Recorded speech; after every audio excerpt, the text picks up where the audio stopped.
नमस्कार दोस्तों। आज हम बात करने वाले हैं सूर्य के कुंडली के 12 भावों में क्या प्रभाव होते हैं। लेकिन उसमें जाने से पहले सबसे पहले जानेंगे सूर्य किस चीज का कारक है। सूर्य है आत्मा का कारक, सूर्य है इच्छा शक्ति, सूर्य है साहस, सूर्य है आत्मविश्वास, सूर्य है पिता और सूर्य मोक्ष की तरफ भी लेकर जाता है। हालांकि केतु मोक्ष की तरफ जाता है, लेकिन सूर्य का भी बहुत उसमें कंट्रीब्यूशन होता है। तो ये सब है सूर्य के कारकत्व।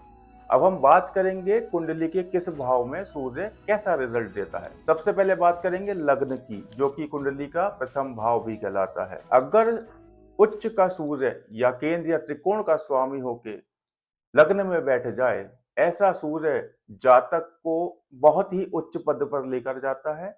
उसका कॉन्फिडेंस बहुत हाई रहता है। ऐसा व्यक्ति अपने जीवन में सर्वोच्च पद पर पहुंचता है। जितने राजनेता होते हैं, बड़े बड़े डिप्लोमेट्स होते हैं, एक्टर्स, ये जितने चमकते हैं बड़े बड़े लोग, इनकी कुंडली में सूर्य लग्न में मिलेगा। आप जैसे एग्जाम्पल लेते हैं अमिताभ बच्चन जी। अमिताभ बच्चन जी की कुंडली में सूर्य लग्न में बैठा हुआ है और देखिए आज वो महानायक कहलाते हैं। ये सूर्य के कारकत्व हैं। इतना कॉन्फिडेंस देगा, इतना आपको चमका देगा, बिल्कुल चमकाता है। ये दूसरा भाव होता है वाणी का। तो सूर्य अगर पॉजिटिव है, पॉजिटिव इन द सेंस उच्च का है, स्वराशि का है, किसी शुभ ग्रह से दृष्ट है, तो बहुत स्ट्रॉन्ग पर्सनैलिटी देता है, अच्छा वक्ता होता है वो। सूर्य सेकंड भाव होता है हमारे विवाह का भी होता है। अगर सूर्य बली है वहां पर बैठा है तो बहुत अच्छा आपको स्पाउस मिलेगा। आपको हैरानी होगी, मुकेश अंबानी जी का भी सूर्य द्वितीय भाव में स्थित है। अब आप समझ लीजिए कि सूर्य द्वितीय भाव में अगर किसी का गया है तो उसको क्या मिल सकता है जीवन के अंदर। आइए जानते हैं सूर्य कुंडली के तीसरे भाव में कैसे रिजल्ट देता है। ऐसा कहा गया है कि सूर्य का दी बेस्ट प्लेसमेंट जो है थर्ड हाउस में होता है।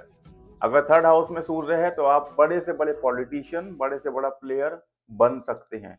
क्यों? क्योंकि ये साहस का भाव है।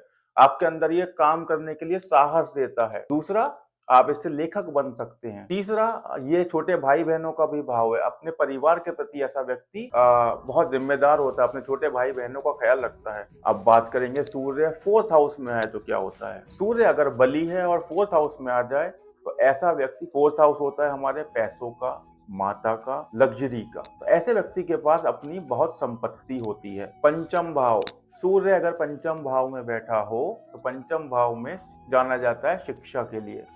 सूर्य बैठ जाए, अगर बली सुदृढ़ सूर्य बैठ जाए तो अच्छी शिक्षा देता है, विद्वान बनाता है, हायर एजुकेशन मिलती है आपको। लेकिन अगर ये पीड़ित हो गया तो एजुकेशन में प्रॉब्लम देगा।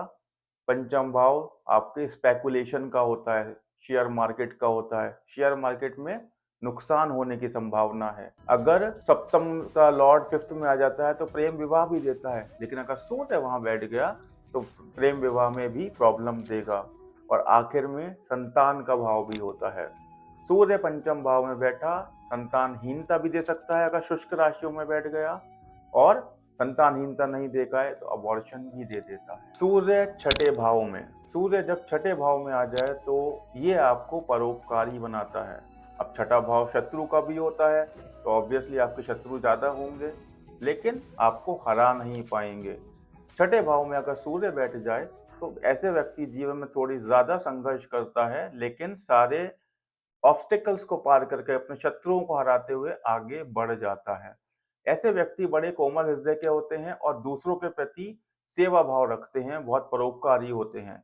और उसी का एक एग्जाम्पल है मदर टेरेसा। मदर टेरेसा का सूर्य छठे भाव में था और आप देखते हैं कि पूरी दुनिया में सब सेवा के लिए सबसे ज्यादा मदर टेरेसा फेमस। कुंडली का सप्तम भाव पार्टनरशिप को दर्शाता है, विवाह को दर्शाता है, विदेश यात्रा को दर्शाता है। सप्तम भाव में सूर्य कितना ही बली क्यों ना बैठा हो, अच्छा नहीं माना गया है। अनफॉर्चुनेटली सूर्य सप्तम भाव में अच्छे रिजल्ट्स नहीं देता है। अगर सूर्य सप्तम भाव में बैठा है, विवाह में वैवाहिक संबंधों में प्रॉब्लम, अपने पार्टनर के साथ प्रॉब्लम, दो विवाह, देरी से विवाह, विदेश यात्रा जरूर देता है, अल्प लाभ भी देता है, लेकिन लॉन्ग टर्म के लिए अच्छा नहीं होता है। कुंडली का अष्टम भाव रिसर्च का होता है, यानी शोध का होता है, आयु का होता है, परिवर्तन का होता है। अगर बली सूर्य यहाँ बैठा हुआ है तो ऐसा व्यक्ति रिसर्च में बहुत आगे जाता है। आयु के लिए इतना अच्छा स्थान नहीं है सूर्य का अष्टम भाव में होना, क्योंकि ये फिर आपके हेल्थ में चैलेंजेस देता है। नंबर 3 परिवर्तन, जैसे कि मैंने बोला, एपीजे अब्दुल कलाम। एपीजे अब्दुल कलाम एक टॉप नॉच साइंटिस्ट थे, सबसे बड़े वैज्ञानिक थे, मिसाइल मैन कहा जाता है उनको। लेकिन जीवन के सेकेंड हाफ में क्या बने वो? इस देश के राष्ट्रपति। परिवर्तन। अब नाइन्थ हाउस क्या क्या रिप्रेजेंट करता है? धर्म को रिप्रेजेंट करता है, लॉन्ग डिस्टेंस ट्रेवल को रिप्रेजेंट करता है, और तीसरा उच्च शिक्षा को, जो कि आपकी जैसे पीएचडीज हैं या और हायर डिग्रीज हैं आपकी, वो नाइन्थ हाउस से देखी जाती है। तो सूर्य अगर नाइन्थ हाउस में हो तो नंबर 1 तो आपको संतान से सुख मिलता है। सबसे पहला, संतान से सुख मिलेगा, संतान का नहीं, संतान से। नंबर 2, ऐसे व्यक्ति बहुत ही शिक्षित होते हैं, क्योंकि नवा हाउस, नाइन्थ हाउस जो है, आपको बताया मैंने, उच्च शिक्षा का है। विदेश यात्राएं करते हैं, लॉन्ग डिस्टेंस ट्रेवल का भी होता है। स्वामी विवेकानंद, स्वामी विवेकानंद के नाइन्थ हाउस में सूर्य था। मुझे बताने की कोई जरूरत नहीं है कि स्वामी विवेकानंद जी कितने विद्वान थे और पूरे दुनिया में उन्होंने भारत का नाम किस तरह से रोशन किया है। 10th हाउस में सूर्य अगर बैठा है तो सबसे पहले तो प्रोफेशन के लिए बड़ा अच्छा है। आपके व्यवसाय या आप किसी नौकरी में भी करते हैं तो आप उच्च पद पर जाएंगे, क्योंकि बलीय सूर्य वहां बैठा है तो आप टॉप पोजीशन पे ही जाएंगे। नंबर 2, सरकारी नौकरियों के लिए भी सूर्य को देखा जाता है कि वो 10th हाउस में बैठा है या नहीं बैठा है, क्योंकि यहाँ पर सूर्य को दिशा बल मिलता है। सूर्य सबसे ज्यादा बली दिशा बल के हिसाब से 10th हाउस में ही होता है। बड़े बड़े पॉलिटिशियंस 10th हाउस में सूर्य को लेकर बैठे हैं। उसका सबसे बड़ा एग्जाम्पल है प्रधानमंत्री नरेंद्र मोदी, उनके 10th हाउस में सूर्य है। तो प्रोफेशन के हिसाब से बहुत अच्छा हो गया, लेकिन एक प्रॉब्लम है, माता पिता से वियोग दे सकता है सूर्य। नंबर 3, पंचम से छठा भाव है 10वां, तो संतान के लिए भी अच्छा नहीं होता। तो जीवन में एक तरफ तो ये आपको बहुत ऊंचा ले जाएगा, ऊंचे पदों पर ले जाएगा, आपके पास बहुत सारी रिस्पॉन्सिबिलिटीज होंगी, लेकिन दूसरी तरफ आपके संबंधों में माता पिता संतान, इसके पर्सपेक्टिव से ये सूर्य अच्छा नहीं हो। 11वां भाव कुंडली का लाभ का भाव है, मित्र का भाव है, समाज सेवा का भाव है। अगर सूर्य इस बली होकर इस भाव के अंदर बैठा हो, तो ऐसा व्यक्ति मित्रों में बहुत प्रसिद्ध होता है, लोग उसको बहुत पसंद करते हैं। इच्छा पूर्ति का भाव है, सूर्य अगर बैठा है बली होकर तो इंसान की सारी इच्छाओं की पूर्ति कराता है।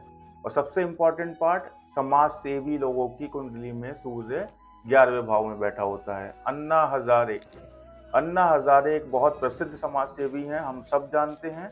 उनकी कुंडली में सूर्य 11वें भाव में बैठा हुआ है। और अब हम आ पहुंचे हैं कुंडली के आखिरी भाव यानी कि 12वें भाव को। अगर बली सूर्य 12वें भाव में बैठा हो, ऐसा कहा गया है कि तुला लगने के लिए तो 12वें भाव में सूर्य बैठने पर 100 वर्ष की आयु हो। विदेशों के लिए आपके अंदर रुचि जागती है, आपका मन करता है कि मैं विदेश जाऊं, क्योंकि 12वां भाव विदेश का है। एक प्रॉब्लम यह है कि अगर सूर्य यहाँ पर बली नहीं है तो कारावास भी करा सकता है। स्त्रियों के लिए सूर्य इस भाव में बैठने पर बंध्या योग बनाता है, यानी कि वो कंसीव नहीं कर पाता। हालांकि मैंने आपको कुंडली के 12 भावों में एक सूर्य के शुभ और अशुभ दोनों परिणाम बताए हैं। तो पर्पस इस वीडियो का यह है कि आपको एक छोटा सा हिंट देने का कि ये सूर्य कर सकता है, लेकिन बिना कुंडली एनालिसिस के कुछ भी अजम्पशन मत मानिएगा। आज के वीडियो में इतना ही। पसंद आया हो तो लाइक शेयर और सब्सक्राइब जरूर कीजिए।